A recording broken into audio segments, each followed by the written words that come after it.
Hey everybody, it's Ron Bass with another edition of Soar High Personal Development, your source for inspiration.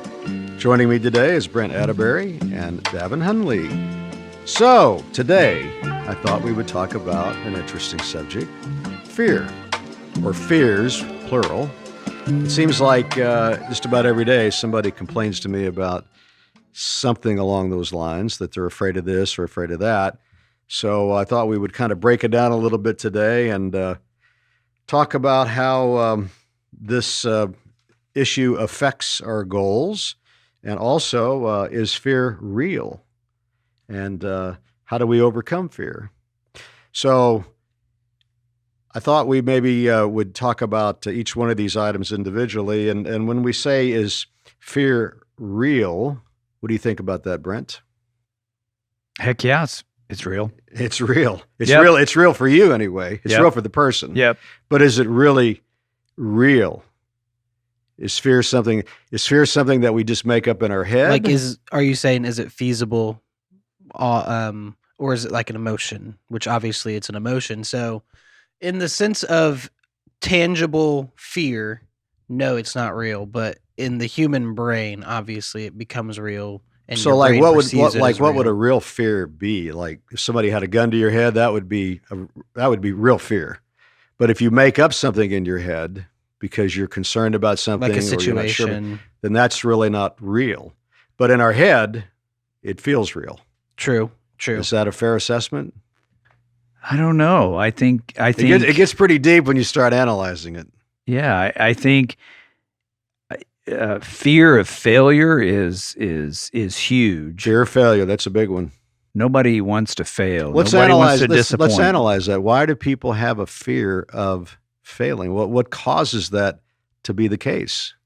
They want affirmation or approval that what they did was what they were supposed to do, or it was the right thing to do, or they achieved whatever they were trying to achieve. Most people don't want to fail. They want to win. They want. Well, let's break it down even further. Why are they so afraid of failing? Is it embarrassment? Is it humiliation? Is it their ego protecting them, where they just feel like if I don't do it, then there's no chance of failure. So I'm just not going to do that. I'm not going to take that risk. All the above. Sense? All the above. Okay, fair enough. So how do we get through that? How do we overcome that? How do we work through this process? I mean, if we live our lives that way, how are we ever going to be accomplished? Because we're always going to be afraid to try anything for fear of not accomplishing, being embarrassed and humiliated, rejection, and not being socially accepted, et cetera, et cetera. How do we get through this? You just got to do it. I know that sounds very asinine, but that's literally what it is. You have to sit there and tell yourself, I've got to do it. I've got to do it. I've got to do it. And 9 times out of 10, once you do it, whether you fail or not, you're glad that you did it. Let's break that down further. When you say you're glad that you did it, going into the process, well, let's choose an example. I've got a good example for you. Okay, what's a good example? So a good example would be you're scared of the dentist. The dentist. And you walk into the dentist office and you're like, shaking in your boots. You're like, this is going to be so scary. What if I have a cavity? What if I need a tooth pulled? All of this. You get in the chair. He scrapes your teeth, counts them, cleans them. And he's like, you're good. And you walk out and you're like, that was easy. Like that's something that people have, that fear. That's not an irrational fear. And what are they really afraid of? Are they afraid of pain? Are they afraid of pain? Yeah, physical probably the pain. Yes. That's a good one. I'm afraid of pain too. Yes. But you have to learn. C.T. Fletcher, the great bodybuilder, he would say, pain is my friend. I worked with some doctors that did LASIK eye surgery and did marketing and advertising. And the number one reason why people don't have LASIK is fear. So they want the product, but they're afraid of the process. Right. And these are the LASIK procedure typically is something you have to pay for. It's not covered by insurance. So it's something you want. They come up with the money, or they have the money, they're ready to go, and they back out, or they don't do it, or they don't even take any step to move forward because of fear. One of the ways they helped overcome the fear was they invited people in to actually watch a procedure take place. And then the doc and the patient, maybe it was just the doc, answered questions at the end. And they found that to be tremendously effective and successful. They actually had a lot of people sign up to have it done because they saw that it really wasn't a big deal. They were afraid of pain. They were afraid they wouldn't see when it was all over, they'd be blind. So there was a lot of fear. I can understand that. Like, I don't know another good example, but somebody, say you go up to a 15-year-old kid and you ask them what they want to be when they grow up. They say a YouTuber. And you tell them, well, there's this that you have to do to become a YouTuber. And it kind of scares them. But then someone in their family who's maybe a couple years older has gone through it and is a bigger YouTuber. Maybe that helps them out, like seeing the LASIK, and then that goes into like mentorship in a way. It's a roundabout way of mentoring. Yeah, mentoring is so important. I know that's a whole nother topic on a whole nother day, but I think every day that we do our podcast, it's good to talk about a lot of the same things over and over again, because our audience that's really interested in self-improvement, I know they want to hear these things because these are tools for them to improve their lives. And mentorship is so important. Find somebody in your life that you can count on, that you can trust, that's reliable, somebody that you aspire to want to become like, because you become you become who you surround yourself with. So that's so important as you go forward in your life to improve your life and accomplish your goals. And so back to the goal idea and the fear issue, how does fear affect our ability to accomplish these goals? How does it affect it generally? It keeps us in a stuck position. You feel stuck, like frozen from fear. And that's with anything. I mean, Jay-Z, I saw a recent little video, just a little snippet that he said, you have to learn to be fearless. It's not something that you just are. You have to train yourself to become fearless. It's not something that you're born with. Maybe some people are born with it. Maybe. I've never met anyone. Interesting. You think you can train yourself to be fearless? Yes. The more times, it's just like, they say it takes 10,000 hours of doing something to master it. Maybe it takes 10,000 times to overcome your fear, or to nix your fear to overcome it. Does that make sense? I know that's well, and I think, I don't think you become 100% fearless. I mean, you talk to some of the best entertainers or actors, they talk about getting butterflies, being nervous, being scared before they go out, but they go out and they nail it. And that's because of the preparation prior to that. So that's why they were able to make it happen. They do it, but it's because of all the hard work they put in prior to. And another thing with a lot of those entertainers, they say, I forgot, there was one that quoted this, and he said, I still get butterflies and still feel nervous before I go on stage. But if you don't get that feeling, you don't really love it.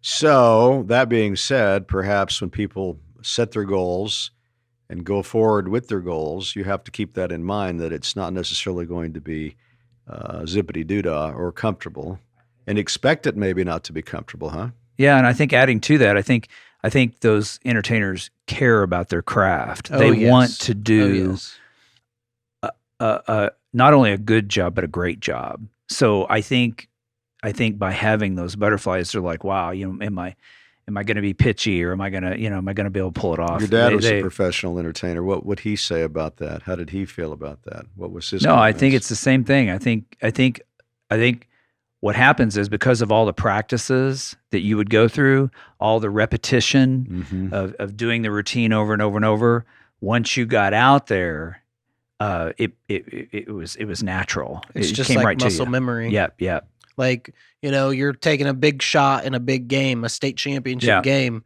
and some kids would pass out from it, but they did try new routines. They would bring out a new comedy routine, and if the audience kind of laughed, guess what? That was scratched. And it was not used anymore. So not everything is a home run. No. But you don't know until you get it in front of the audience what's going to happen. Speaking of not everything's a home run, I think if you throw enough mud against the wall, something sticks. I was talking to somebody today, and he said he was following me on Facebook and all the different things that we're doing. And I said, well, you have to pull the trigger every day. You can't worry about consequences. You just have to make the move, or else you're just never going to get anywhere. That doesn't mean everything you try is going to be successful, but that's okay. If you tried 10 things and one thing worked out, that's still great, in my opinion. Don't be worrying about the ones you fail, the goals that fail. Focus on what's working for you, and then massage that even more.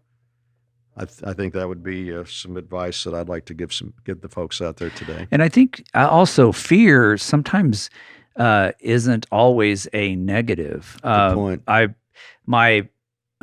Speaking of my dad, he's 80 now. I asked him, I had breakfast with him on Father's Day, and I said, "Hey, you got any shows you're doing on the side?" And he said, I'm gonna hang it up. And I said, "I'm gonna hang it up."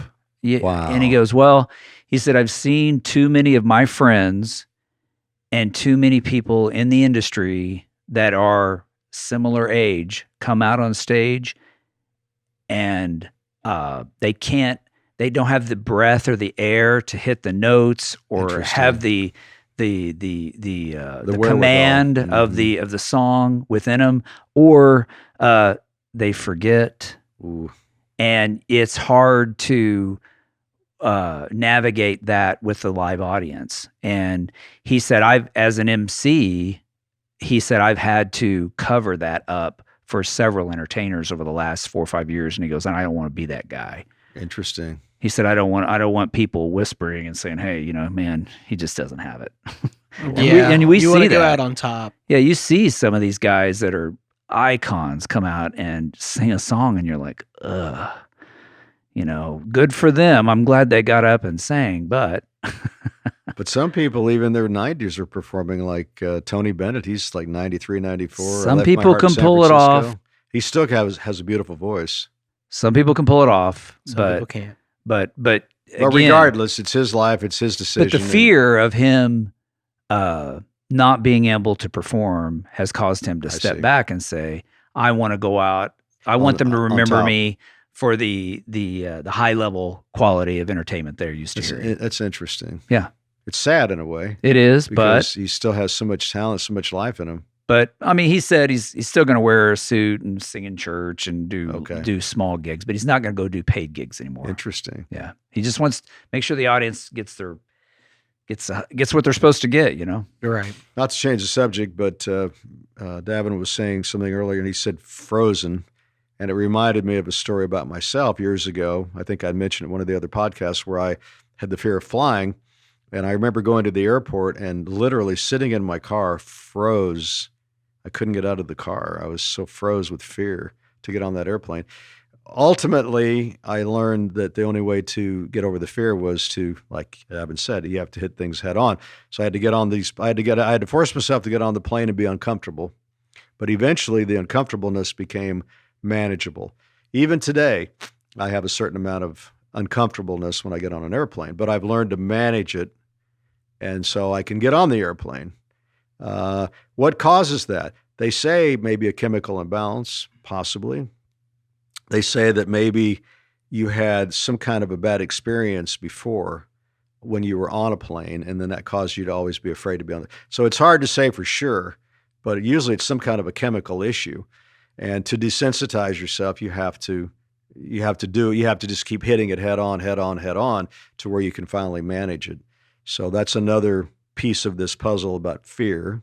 That's two things that I want to put in or kind of go off of that. The first one is I just want everyone that's listening to know you can attack every fear head on, but you're never going to overcome all of them. Like Ron was just saying, you may have that one or two fears that you can't fully overcome. You can be more comfortable with them, but they can still make you feel kind of But at least you can queasy. function. At least you can move forward with your Exactly. life. Exactly. And that's like one big thing. Don't think that you have to overcome everything. Right. You know, sometimes it's okay to just kind of live with that half of a monkey on your back, you know, just a little bit. And then the other thing I was going to say was you don't have to try to even be comfortable with all your fears. One fear that I'll never be comfortable with is heights. I'm good on heights. I can stand in a building. I can fly. I don't mind any of that. The only thing about flying is when we land that freaks me out. But you get me up in like, you know, one of those slingshots or whatever. Yeah. No, I'm good. I'm good on that. I'm good on roller coasters. I'm good on that.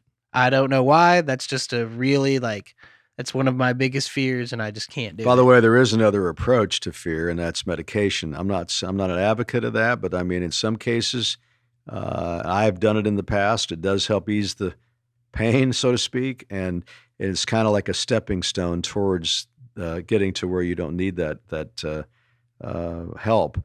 But don't think that you don't feel like you can't go to a professional and get some support. It's okay. Yeah, I think too, and talking about what Davin said, those kind of fears, man, I get that definitely. But I think also when you're talking about, I want to support my family, or I want to get a better job, or I want to get that raise, those are all things. Your fear of rejection, you've got to learn or figure out a way to overcome it. Yes. So you can continue moving forward. And if you want to pick up a new hobby, whatever all that may be, getting a loan for buying a new house, these are little fears, but they're valid fears, and you can overcome those. And a lot of it is preparation, surrounding yourself with good people, talking to other people that have done it. You know, I talked to my wife. I didn't want to go to the dentist, and she was like, "Well, I go to this one, and he's real gentle." And I was like, "Well, what about when you had that cap done?" She goes, "I didn't have any pain." I was like, "Wow, he must have really, you know, given you something good." I got that story from my girlfriend. That happened recently. Guess what? If I go to the dentist, which I probably will, again, it'll probably be him. Because of what she said. So I think you just work through it and find a way that makes sense to you to move forward. There is always a way. Sometimes you don't feel like there is a way. And I think back to the goals, having fear affecting our goals, sometimes you have to, and when you set a goal and you have a schedule to accomplish a goal, sometimes you have to adjust. Maybe you have to change your time frames. Maybe you have to do less of your schedule that day because of circumstances, but never not give up on the goal, never not do what you have to do every day, even if it's a little bit of an adjustment. Stay on the track, even if it's not perfect, because if you start making excuses, before you know it, you're going to be off the track, off the trail, down in the weeds, and guess what? You found a way to rationalize why you're not moving forward, and that's just not acceptable. You have to stay on track somehow, some way, every day. Making the excuses is one of the biggest, deterrents of a goal. Is just saying, "Oh, I don't have the money," which that's feasible. You know, sometimes you don't really have the money, or I don't have the time. You can make the time if it's something that you really like. You can make the time. But I also do understand, you know, some people say a sibling is sick, you know, certain things. But excuses. I mean, if you're laid up in the hospital and you have a physical goal of like a fitness goal, okay, right? Exactly. I get that. Exactly. But there's That's circumstances. legitimate. There's circumstances. But for the most part, if you make an excuse, it's either because you're scared or you really don't like it that much. I remember back in my early days in jiu-jitsu, my coach encouraged me to do a tournament. And I thought, man, you're out of your mind. I can't do a tournament. But he just kept on. I kept on. I kept on.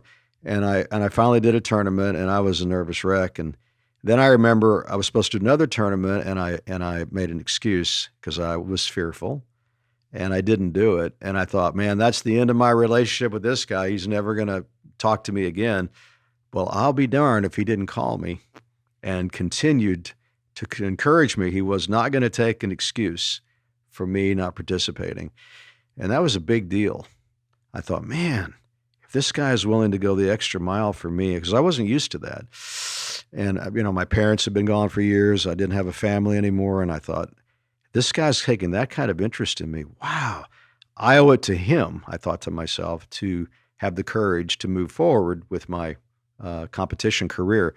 And I never looked back after that. So back to mentorship. How critical. What if he hadn't called me? Man, I don't know where I'd be today in terms of my self-confidence, in my ability to compete in tournaments, in my ability to handle myself in a self-defense scenario, et cetera, et cetera. That one phone call, that one person, man, it's so important to be around good people. It's so important. I agree. And it's funny when you talk about like that you were scared or you make an excuse or something, and the people that don't know you that are listening, if they were to meet you, they'd be like, no, he's never made an excuse in his life. Because when you told me that you were scared of flying, I was so surprised because I thought you were the fearless one, but really it's this guy that's not here. But well, it just goes to prove that everybody's got challenges to overcome in their life, no matter who they are.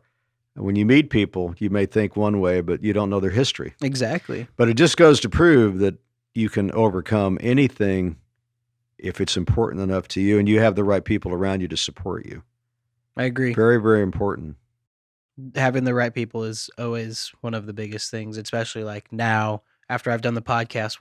It feels like it's been half a year almost. Almost 6 months, 5 months maybe. So, but being around you guys at least once a week and then sometimes more, having these conversations, I've learned so much. And, you guys don't even sit there and mentor me, but you guys have this take on life that, most people just don't have a sense of. Everyone has a different take. So hearing all of those different little tidbits and pieces, everything kind of comes together as one. Interesting. Life's experience is the best teacher, I think. And so a young person listening to the old person, they can pick up on so much. I remember my parents used to always say this and that. And when you're young, you don't pay attention. When you're old, you realize how right they were and how much you should have paid attention to them. But that's just part of life. Or even the young person that's been through a lot. Yeah. Like I know some people that are my age that have been through just as much as people that are 50, 40 years old. Yeah. So Crazy. Wasn't there a song called Crazy? Yes. Who was that written by? You know who wrote that song? I think Willie Nelson wrote it. Oh, wow. But who was the performer back in the 60s, 50s? Here we go again. Huh? Here we go again. Here we go again. Google it. Google it. Yeah, Google it. Yeah, That's when the I was best way to growing up, put it. my friends used Patsy to... Cline? Patsy Cline. Okay. Yeah. Wow. Oh Yeah, my Patsy gosh. Cline. But I think it was Willie Nelson that wrote the song. I'm pretty sure. Yeah. Watching Brent kind of just think, and then he eventually gets it after a second. That's right, Patsy Cline. As some older person told me, eventually when the turntable comes around, I'll get that answer. Yeah. Comes around. That's interesting. That's a good pun. Turntable music records. Speaking of turntables, we grew up with the record player, right? Playing 45s and albums. And of course, that's all gone now. Everything's digital. Well, and you probably know this more than me, but I've got a client that sells home audio, and they are selling turntables. Turntables are coming They back. are. Turntables are one of the biggest Christmas gifts a couple years ago. It's a retro thing. Retro thing. They've got the real inexpensive ones, but they got the nice stuff yeah, for the they got nice stereo system. So Yep, they've got it can go anywhere from $50 to $350. Yeah, the one they've got on the showroom floor is red. I mean, it is hot. The thing that people are really getting into are collecting vinyls. A lot of like rappers and hip hop artists, they do these vinyls and they either have crazy art or being able to see the art of the album on a full Yeah. vinyl, and then they have a poster with it. And, Yeah. you know, it's always just kind of like this thing. I watch a YouTuber, he does hip hop review, and he's just like this British guy that, you know, you wouldn't think he kind of looks like you, Brent, and he loves hip hop. Wow. Like, and he always listens to it on a vinyl record in headphones because it sounds the best. And he loves it. And I love watching him. He's this character. He is literally a character. Wow. So, yeah, but I mean, vinyl is coming back really hard just because, I mean, everything comes back around. Yeah. It always does. Yeah. So, coming back full circle, I think the moral of the story today is don't let fear control your life. You have to find a way to deal with it, manage it, overcome it, work through it, stay on track. Easier said than done, I know. I've had my own issues, of course. I've talked about them briefly, but it goes even deeper than what I've discussed today. So I understand it's hard, but you have to find that way, whether it's counseling, whether it's mentorship, whether it's just grit, or you're always going to be locked in your own prison, so to speak. And the only way to get out of that prison is to overcome those fears and find a way to beat them down to where they don't control your life. If they control your life, you're never going to get anywhere. You're always going to be humdrum. Is that a good word, humdrum? Is that a real word? I don't Or did I know. just make it up? I think you made Ho-hum. it up. I don't Ho-hum, know. that's better. Ho-hum, Huh? okay. Yeah. Ho-hum. We're going to start calling you Dr. Seuss. Ah, there you go. So any last closing thoughts, guys? I think we've bored people enough today. Don't let fear control you. Like, that's the biggest thing. Just don't, like you said, Yeah. you just can't sit there and be scared to do something. me tell Take you a what. risk. Tell you what, it's fun when you Yep. overcome that fear, Yep. and your confidence Oh boy, through the roof. can propel you to do even more things. So Crazy. it is a giant reward. Yeah, you take that don't- one step, you could Man. end up making it 10. Well, then now you think about, well, maybe I can overcome fear number 2. Yes. exactly. I mean, we could talk about. We're done. I know we're done, but some people have fear of just talking to other people. Yeah, the fear of being up in front of people. Yeah, well, or just talking to other people. Just talking to other people. Yeah. Social anxiety. Yeah, Social yeah. There's anxiety. all kinds of little bitty things that little wins can give you big accomplishments. Yeah. You don't have to win every battle. No. As long as you know? win the war, right? Yeah, exactly. And another thing is, if you have multiple fears, don't think that you have to go after all of them at once. Just take one at a time. Yeah. Take advantage of it. Have that one win, and then be like, okay, here is a really good one that I just thought of. I'm sorry that I know that we're closing out.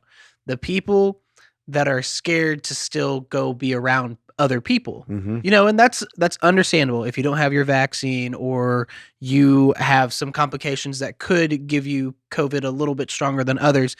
I understand it. Once you have the vaccine or your friends that are vaccinated, don't go to them. Have them come to you. Little tiny things. Sorry, I'm on a tangent now. That's good. I like it when you're on a tangent. It shows passion. Thank And you. passion is a big factor. That's a whole nother subject on a whole nother day. Passion. I think we'll talk about passion next week. I love it. when Michael liked we that. hit these key words. But I think we've talked about passion before, but I think yeah, we have. but he'll like it. back to what Brent said real quick about overcoming these adversities. I always have this saying when I'm at the gym. It's like, it's hard coming in, but it's great going out. So yeah, it's tough, but boy, the reward Yeah. for overcoming that heartache and that fear is so powerful. It's just How like you feel about yourself is, you cannot put a price tag on that. Yeah. It's yeah. It's just wonderful. Yeah.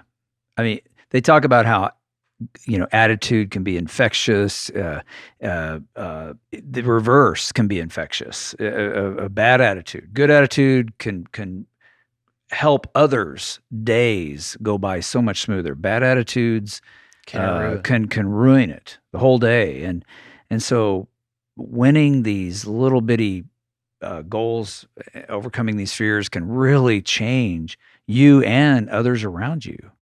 All right, guys. I guess until next time, just remember, if you don't give up, the stars will always line up.